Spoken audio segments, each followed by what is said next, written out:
dari kelompok D ingin mempresentasikan hasil kerja kelompok kami dengan judul K3LH Konstruksi. Apa itu K3LH Konstruksi? K3 Konstruksi merupakan peraturan atau pedoman yang digunakan untuk mengedepankan kesehatan, keselamatan, dan keamanan kerja kepada para pekerja.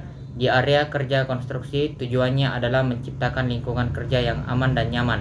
Seperti yang kita ketahui, keamanan adalah aspek yang sangat penting dalam pekerjaan konstruksi untuk memastikan kelancaran proses proyek. Fokus utamanya adalah kesehatan dan keselamatan para pekerja. Dengan memperhatikan aspek dan faktor-faktor yang berkaitan dengan para pekerja, proses kerja dapat berjalan dengan baik. Tinggi dalam hal kecelakaan kerja dan cedera fisik.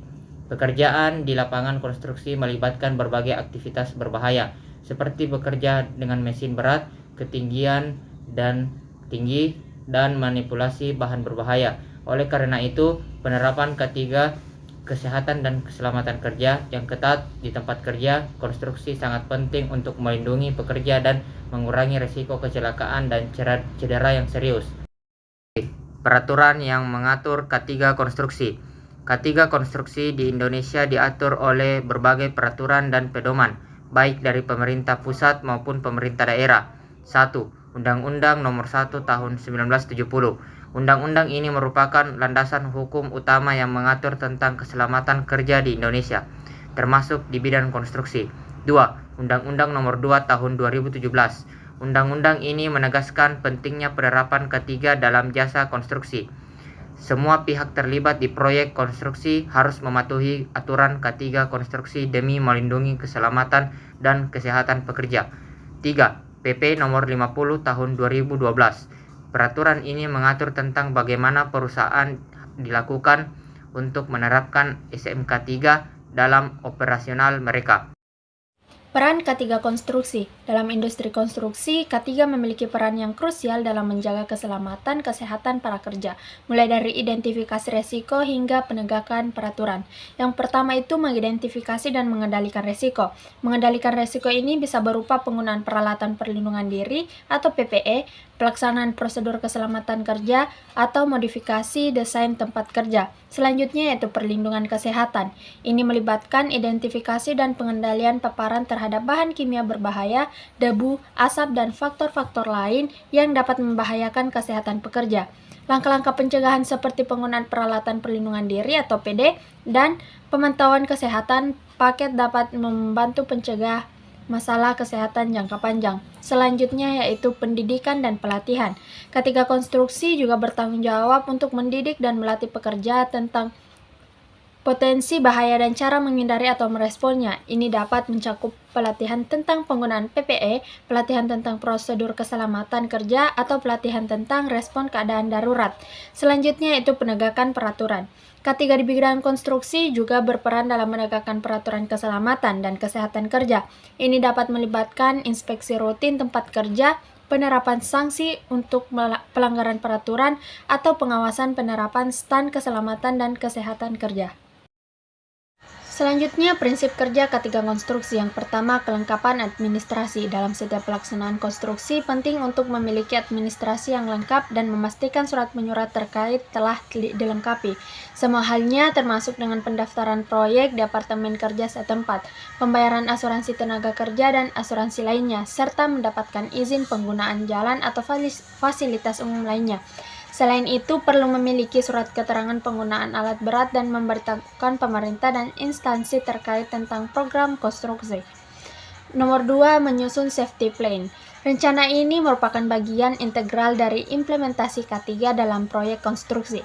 Tujuannya adalah agar proyek konstruksi dapat berjalan dengan lancar dan aman, serta mencegah terjadinya kecelakaan dan penyakit akibat kerja. Safety plan umumnya mencakup gambaran proyek, poin-poin utama dalam K3, identifikasi risiko kecelakaan, langkah-langkah pencegahan, cara pengoperasian peralatan yang baik, dan informasi kontak instan terkait. 3. Pelaksanaan dan pelatihan K3. Kegiatan K3 melibatkan kerja dengan instansi terkait. Pengawasan K3 mencakup safety patrol, safety surveyor, dan safety meeting. Setiap unsur ini memiliki peran dan tugas masing-masing.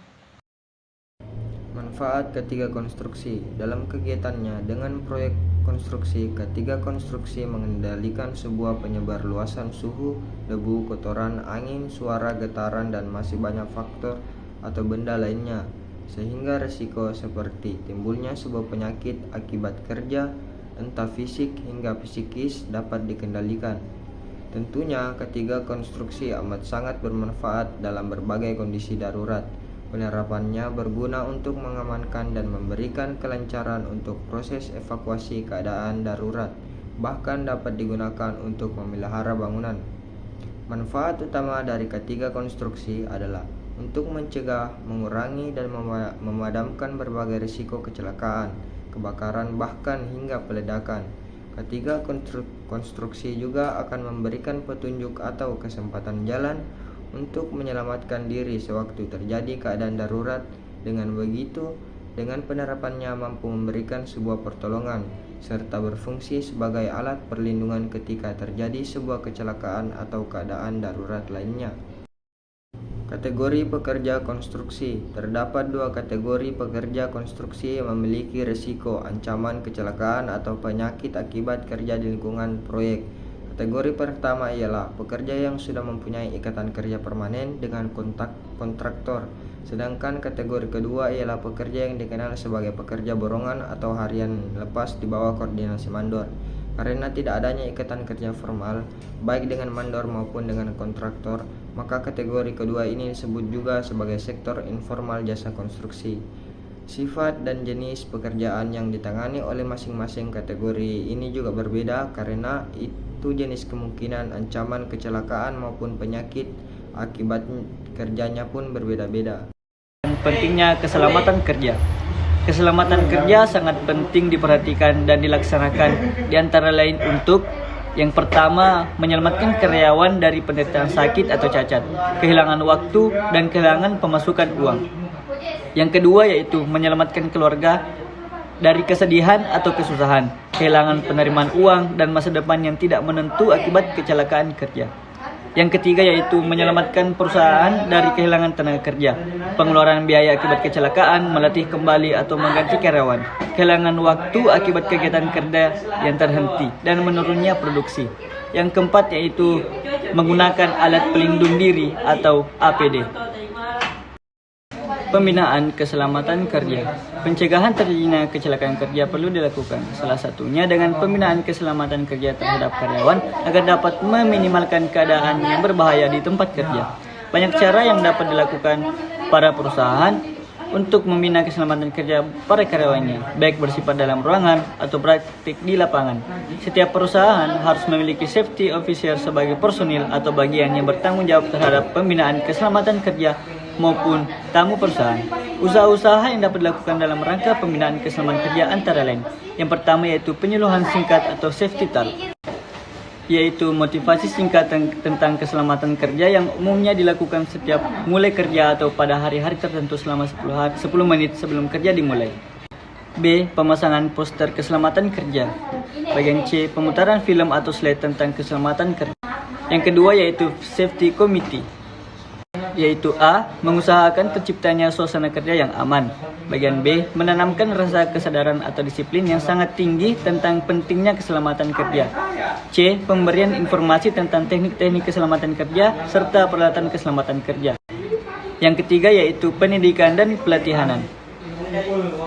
A. Melaksanakan kursus keselamatan kerja baik dengan cara mengirimkan karyawan ke tempat-tempat diklat keselamatan kerja atau mengundang para ahli keselamatan kerja dari luar perusahaan untuk memberikan pelatihan di dalam perusahaan. B. Pelaksanaannya dapat di dalam negeri ataupun di luar negeri. C. Latihan penggunaan peralatan keselamatan kerja. Alat-alat keselamatan kerja harus disediakan oleh perusahaan. Alat tersebut berupa alat proteksi yang diperlukan sesuai dengan kondisi kerja. Penerapan K3 konstruksi di lingkungan kerja. Penerapan K3 di lingkungan kerja konstruksi melibatkan serangkaian langkah-langkah strategis yang dirancang untuk mengurangi risiko dan melindungi kesehatan dan keselamatan pekerja. Berikut ini adalah beberapa cara penerapannya. 1. Penggunaan peralatan pelindung diri. PPE seperti helm, sepatu keselamatan, rompi relaktif, dan sarung tangan adalah bagian penting dari strategi K3. Pekerja harus dilatih dalam penggunaan dan pemeliharaan TPE yang tepat. 2. Pelatihan keselamatan. Salah satu aspek penting dari K3 konstruksi adalah memberikan pelatihan yang tepat kepada para pekerja. Pelatihan ini meliputi pengenalan terhadap risiko dan bahaya dan penggunaan APD yang benar. Selain itu, perlu dilaksanakan pelatihan mengenai prosedur evakuasi darurat dan pemahaman terhadap prosedur kerja yang aman dengan meningkatkan kesadaran dan pengetahuan pekerja. Risiko kecelakaan dapat dikurangi. 3. Penegakan standar keselamatan. Setiap tempat kerja harus mematuhi standar keselamatan dan kesehatan kerja yang ditetapkan oleh peraturan perundang-undangan.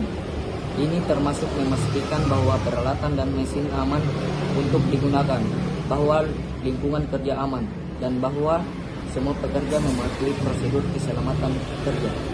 4. Pelaporan dan investigasi insiden. Jika terjadi kecelakaan atau insiden di tempat kerja, harus dilaporkan dan diselidiki. Penyelidikan dan analisis ini membantu mengidentifikasi faktor penyebab dan memperbaiki sistem yang ada agar kejadian serupa tidak terulang di masa depan. 5. Manajemen stres. Bekerja di industri konstruksi bisa menimbulkan stres, baik fisik maupun mental. Penerapan keselamatan konstruksi oleh penyedia jasa. 1. Penyedia jasa sebagaimana dimaksud wajib menerapkan operasi keselamatan konstruksi. 2. Penyedia jasa sebagaimana dimaksud wajib melakukan identifikasi bahaya, penilaian risiko dan pengendalian risiko. Kedua, pekerjaan konstruksi, sasaran dan program keselamatan konstruksi yang dibuat berdasarkan tahap pekerjaan. 3. Penerapan SMKK oleh penyedia jasa sebagaimana dimaksud dilaksanakan sesuai dengan ketentuan yang tercantum dalam lampiran huruf A yang merupakan bagian tidak terpisahkan dari peraturan menteri ini.